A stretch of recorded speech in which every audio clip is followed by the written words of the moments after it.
Oi, gente! Eu sou a Júlia e eu, a Eric e o Roberto vamos falar sobre o cangaço, que foi um fenômeno que teve seu ápice e declínio durante a Primeira República, mais ou menos entre 1900 e 1940, na região nordeste do Brasil. É possível entender o cangaço, que é um fenômeno exclusivo do Nordeste brasileiro, a partir de um fenômeno mais amplo, que é o banditismo social. O historiador Eric Hobsbawm explica que o banditismo se desenvolve na transição da sociedade pré-capitalista para a sociedade moderna capitalista, num contexto de crises econômicas e políticas, como manifestação da instabilidade sistêmica. No Brasil, o cangaço surgiu junto às ondulações políticas do fim do período monárquico e início do regime republicano. E entre as razões, né, para a existência do cangaço, as principais são a falta de justiça, a politicagem, o desemprego, o problema da terra, de acesso à terra, o analfabetismo e a pobreza, né, que eram condições de vida típica do Nordeste, mas também não só do Nordeste. De acordo com as razões já citadas, a gente consegue identificar duas categorias de cangaço, que é o cangaço de vingança ou de refúgio e o cangaço como meio de vida. Normalmente essas duas categorias elas se misturavam, e os homens que ingressavam buscando a vingança continuavam por encontrar no nomadismo do cangaço melhores condições de vida. Então o cangaço era uma alternativa para aqueles oprimidos pelos volantes, que eram as polícias, para os fora da lei, e para quem buscava mudar as condições de vida mesmo, visto que os cangaceiros viviam bem e sempre andavam muito decorados com joias e adereços de luxo.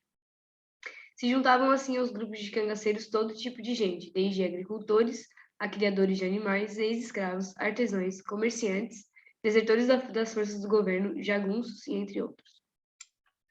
No início, os bandos não aceitavam mulheres. Foi a partir da década de 30, depois que Lampião conheceu Maria Bonita, que foi permitida a entrada de mulheres, e a partir disso, a gente pode fazer duas análises.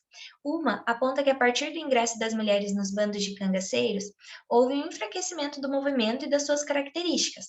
Já uma outra explicação argumenta que a presença feminina ajudou a tornar mais positiva a imagem do cangaço no sertão. Houve, de fato, uma mudança na estratégia dos bandos, com redução da violência nas invasões das cidades, e eles chegaram mesmo a passar um longo período sem fazer novas incursões.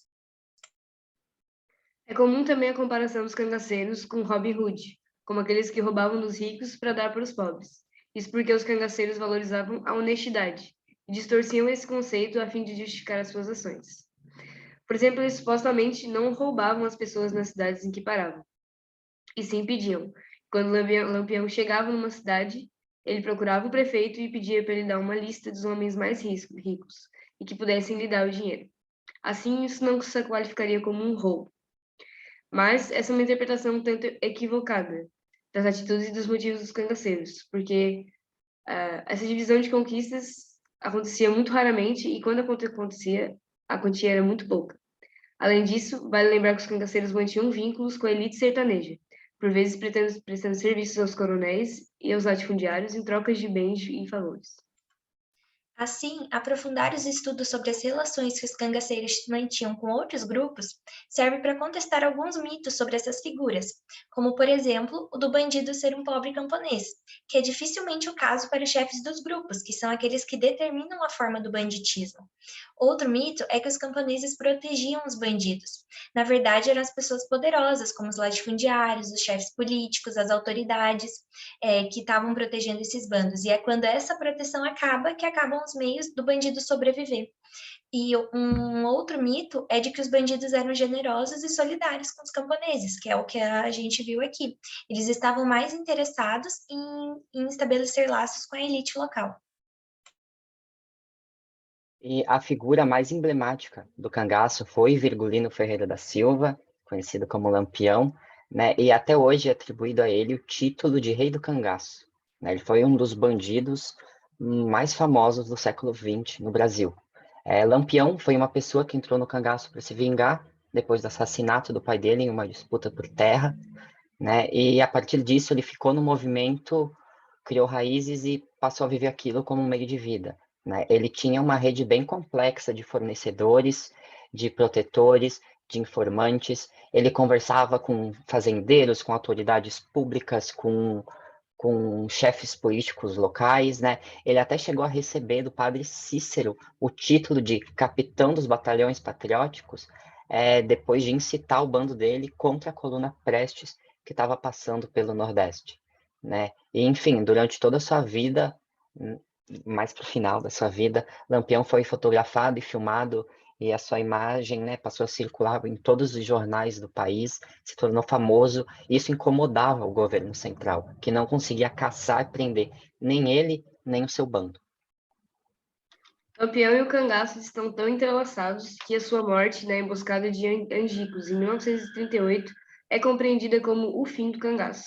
Após isso, o governo de Vargas ofereceu anistia aos membros remanescentes que se rendessem, e assim os cangaceiros deixaram de existir. O cangaço foi um atestado da instabilidade socioeconômica e das injustiças existentes na vida sertaneja no Nordeste, formado por homens que decidiram ir atrás de melhores condições para fazer justiça com as próprias mãos. O banditismo exprime, então, o desejo do homem de adquirir dignidade, honra e poder.